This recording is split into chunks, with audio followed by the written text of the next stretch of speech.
अस्सलाम वालेकुम dear students, welcome back to एआज एकेडमी। स्टूडेंट्स, आज की इस वीडियो में हम बात करेंगे क्लास 9 फिजिक्स के चैप्टर नंबर 1 के इंपॉर्टेंट टॉपिक्स के बारे में। और ये मैं आपको बताऊंगा स्टूडेंट्स कि इसमें कौन से टॉपिक्स इंपॉर्टेंट है बोर्ड एग्जाम के लिए, जिससे शॉर्ट क्वेश्चन भी आ सकते हैं और लॉन्ग क्वेश्चन भी आ सकते हैं। ठीक है, तो स्टूडेंट्स आपने वीडियो को आखिर तक देखना है और आपने मुझे जरूर फिर कमेंट में बताना है कि अगर आपको वीडियो अच्छे लगे तो मैं आपको इस तरह की और भी वीडियोज बना दूं। ठीक है, और आपने चैनल को जरूर सब्सक्राइब करना है, लाइक भी करना है और दोस्तों के साथ शेयर करना है। तो चलते हैं, स्टार्ट करते हैं चैप्टर नंबर 1 के इंपॉर्टेंट टॉपिक के बारे में।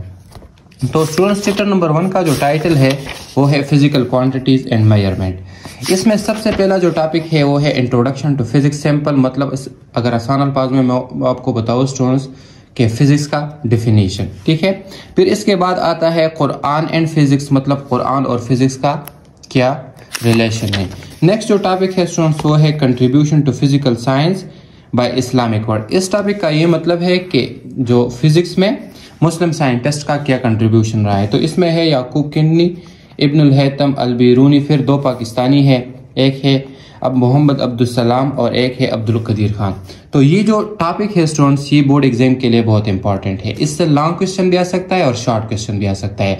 अब लॉन्ग क्वेश्चन किस तरह आ सकता है स्टूडेंट्स, आपको 3 साइंटिस्ट के नाम दिए गए होंगे कि आपने इसका कंट्रीब्यूशन बताना है फिजिक्स में। तो सैंपल जो ये डिटेल दिया गया है आपने ये उसके साथ लिखना है। और शॉर्ट क्वेश्चन स्टूडेंट इस तरह आ सकता है कि आपको एक साइंटिस्ट का नाम दिया गया होगा, आपने सिंपल उसका जो कंट्रीब्यूशन रहा है फिजिक्स में वो आपने उसका डिटेल बताना है, जो बुक में है वो आपने सिंपल बताना है। तो ये इंपॉर्टेंट हो गया फर्स्ट इंपॉर्टेंट टॉपिक्स पर बोर्ड एग्जाम के लिए। नेक्स्ट जो टॉपिक है स्टूडेंट्स ब्रांचेस ऑफ फिजिक्स। तो ब्रांचेस ऑफ फिजिक्स स्टूडेंट्स ये भी बहुत इंपॉर्टेंट है और इससे एक लॉन्ग क्वेश्चन आ सकता है बोर्ड एग्जाम में। किस तरह आ सकता है कि आपको 5 ब्रांचेस के नाम दिए गए होंगे या आपको सिंपल ये बताया गया होगा कि आपने 5 ब्रांचेस बताने हैं, उसके डिटेल बताने हैं कि उन ब्रांचेस में क्या स्टडी होता है। ठीक है, तो ये भी इंपॉर्टेंट टॉपिक हो गया बोर्ड एग्जाम के लिए, ये वाला ब्रांचेस ऑफ फिजिक्स। नेक्स्ट जो टॉपिक है स्टूडेंट्स वो है फिजिकल क्वांटिटी। फिर फिजिकल क्वांटिटी में एक है बेस फिजिकल क्वांटिटी, एक है डिराइव्ड फिजिकल क्वांटिटी। जिस तरह आपको मालूम है कि फिजिकल क्वांटिटी हर वो क्वांटिटी जिसको हम मेजर कर सके। बेस फिजिकल क्वांटिटी में 7 फिजिकल क्वांटिटी है जिसको बेस रखा गया है और इसके यूनिट्स है। ठीक है, और फिर डिराइव्ड इस बेस फिजिकल क्वांटिटी से डिराइव्ड जो अखज यूनिट्स है, मतलब इसके मल्टीप्लिकेशन से इसके डिवीजन से जो यूनिट बनाए गए हैं उसको डिराइव्ड फिजिकल क्वांटिटी कहते हैं। तो ये हो गए। फिर सिस्टम इंटरनेशनल में 7 फिजिकल क्वांटिटीज को रखे गए। अब ये जो टॉपिक है बेस फिजिकल क्वांटिटी और इंटरनेशनल सिस्टम ऑफ यूनिट, ये बहुत इंपॉर्टेंट है बोर्ड एग्जाम में। और इससे किस तरह क्वेश्चन आ सकते हैं कि आपको सिंपल ये बताया गया होगा कि आपने क्या करना है, 7 बेस फिजिकल क्वांटिटी का नाम बताना है, इसके यूनिट्स बताने हैं और इसके सिंबल्स बताने हैं। तो सिंपल आपने क्या करना है, इन 7 फिजिकल क्वांटिटी के नेम लिखने हैं, इसके सिंबल और इसके जो यूनिट है ये आपने सिंपल लिखना होगा। तो ये बहुत इंपॉर्टेंट हो गया बोर्ड एग्जाम के लिए। ठीक है, इसके बाद जो टॉपिक आता है स्टूडेंट्स वो है स्टैंडर्ड फॉर्म या साइंटिफिक नोटेशन। तो स्टैंडर्ड फॉर्म या साइंटिफिक नोटेशन स्टूडेंट हम किस लिए यूज करते हैं, जब हमारे साथ कोई लार्ज नंबर हो या कोई स्मॉल नंबर हो तो इसमें फिर हम क्या यूज करते हैं, साइंटिफिक नोटेशन। ठीक है, और इससे क्या होता है कि वो जो लार्ज नंबर होता है वो हम शॉर्ट फॉर्म में ले आते हैं और फिर इसको मतलब आसानी से हम पढ़ लेते हैं। ठीक है, तो स्टैंडर्ड फॉर्म और साइंटिफिक नोटेशन के फिर स्टेप्स है, ये ऑलरेडी मैंने एक्सप्लेन किया हुआ है, मैं डिस्क्रिप्शन में इसका लिंक दे दूंगा। तो ये इस टॉपिक का क्या मतलब है कि जब हमारे साथ कोई लार्ज नंबर होगा या कोई स्मॉल नंबर होगा तो इसको शॉर्ट फॉर्म में लिखने के लिए हम स्टैंडर्ड फॉर्म या साइंटिफिक नोटेशन यूज करते हैं। इसके बाद जो टॉपिक आता है वो है प्रीफिक्सेस ऑफ पावर ऑफ 10। अब प्रीफिक्सेस ऑफ पावर ऑफ 10 में इस तरह होता है कि हम 10 पावर यूज करते हैं, 10 रेज़ टू पावर यूज करते हैं और फिर इसको एक खास नाम दिया गया होता है। लेट्स सपोज किलो 1000 अगर हमारे साथ हो तो हम फिर इसके लिए क्या प्रीफिक्स यूज करते हैं, 10 रेज़ टू पावर 3 जिसको हम कहते हैं किलो।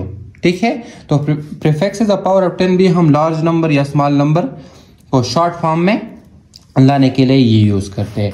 इसके बाद जो टॉपिक आता है वो है मेजरिंग इंस्ट्रूमेंट। इसमें फिर है मीटर रोड और वर्नियर कैलिपर। इसमें ये वर्नियर कैलिपर इंपॉर्टेंट है बोर्ड एग्जाम के लिए। और इससे किस तरह शॉर्ट क्वेश्चन आ सकता है, लेट्स सपोज आपको ये बताया गया होगा कि आपने वर्नियर कैलिपर का 0 एरर और 0 करेक्शन बताना है या least count of vernier calliper पर आपने बताना है। ये शॉर्ट क्वेश्चन में इस तरह के क्वेश्चन आ सकते हैं।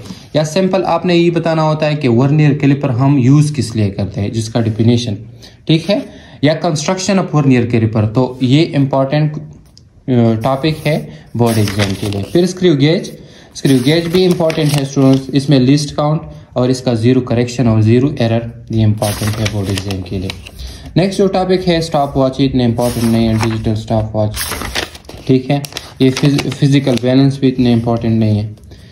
नेक्स्ट जो टॉपिक है स्टूडेंट्स वो है सिग्निफिकेंट फिगर, और इसका डिफिनेशन क्या है कि the number of accurately known figure and the first doubtful figure are known as significant figure. इसका ये मतलब है कि लेट्स सपोज अगर हम किसी चीज़ को मेजर कर सके और एक दफ़ा इसकी वैल्यू आ जाए कि 8 सेंटीमीटर और दूसरी दफ़ा आ जाए 9 सेंटीमीटर, ठीक है, तो फिर इसमें डाउट होता है। अब इस डाउट को ख़त्म करने के लिए हम क्या यूज़ करते हैं, सिग्निफिकेंट फिगर्स, ठीक है। तो सिग्निफिकेंट फिगर हम किस लिए यूज़ करते हैं, जब हमारा कोई शक हो एक चीज़ को मेजर करने के लिए, तो इसको हम यूज़ करते हैं सिग्निफिकेंट फिगर। फिर इसके जनरल रूल्स हैं और रूल फॉर राउंडिंग ऑफ, ये नेक्स्ट टॉपिक हो गया। तो ये हो गए important topics for board exam के लिए। सो ये हो गए चैप्टर नंबर 1 के टॉपिक्स और इसमें इंपॉर्टेंट टॉपिक्स। इंपॉर्टेंट टॉपिक पहला कौन सा था, पहला था जो साइंटिस्ट थे मुस्लिम साइंटिस्ट हो, फिर ब्रांचेज ऑफ फिजिक्स, ठीक है। फिर नेक्स्ट था 7 बेस फिजिकल क्वांटिटी, इसके नेम, इसके यूनिट्स, और फिर वर्नियर कैलिपर का zero error zero correction, list count, और इस तरह स्क्रू गेज का लिस्ट काउंट और जीरो एरर जीरो करेक्शन। अब हम इसके सॉल्व करेंगे स्टूडेंट्स एक्सरसाइज। तो एक्सरसाइज में फर्स्ट है एमसीक्यूज मैंने ये ऑलरेडी आपको ये सॉल्व करके इस पे एक वीडियो बनाई है, मैं भी वो भी डिस्क्रिप्शन में आपको इसका लिंक दे दूंगा। अब इसमें शॉर्ट क्वेश्चन कौन से इंपॉर्टेंट है, तो ये पहला शॉर्ट क्वेश्चन जो है ये इंपॉर्टेंट है, how technology shaped in physics. Next important इसमें है name 4 derived units and right there base units, ठीक है। इस तरह इसमें नेक्स्ट जो इंपॉर्टेंट टॉपिक है वो है what is the least count, जिस तरह मैंने आपको बता दिया है, how least count for vernier calliper and screw gauge are defined. तो ये इंपॉर्टेंट शॉर्ट क्वेश्चन, ये बहुत ज़्यादा इंपॉर्टेंट है और ये अक्सर आते हैं। और लॉन्ग क्वेश्चन में जो इंपॉर्टेंट लॉन्ग क्वेश्चन है स्टूडेंट्स, सबसे पहला है वो है, मैंने ऑलरेडी आपको बताया है कि 7 बेस फिजिकल क्वांटिटी जिसको SI कहते हैं, name SI base quantities in their unit, तो ये इंपॉर्टेंट है। और what are a physical quantity, ये जो है distinguish between base and derived physical quantity, ये बहुत इंपॉर्टेंट है। ये शॉर्ट क्वेश्चन में अक्सर इस तरह ये क्वेश्चन आता है। ये लॉन्ग क्वेश्चन मैंने ये शॉर्ट क्वेश्चन में भी अक्सर ये आता है, distinguish between base and derived physical quantity, ठीक है। और फिर है व्हाट आर स्टैंडर्ड फॉर्म और साइंटिफिक नोटेशन और prefix describe the construction of measurement, what mean. तो ये इंपॉर्टेंट हो गए important question for chapter number 1 और बोर्ड एग्जाम के लिए। सो आई होप कि आपको इसका कंसेप्ट थोड़ा समझ में आ गया होगा। एनीवे अगर आपको वीडियो पसंद आ जाए तो आप ज़रूर कमेंट में मुझे बता दीजिएगा। Thank you.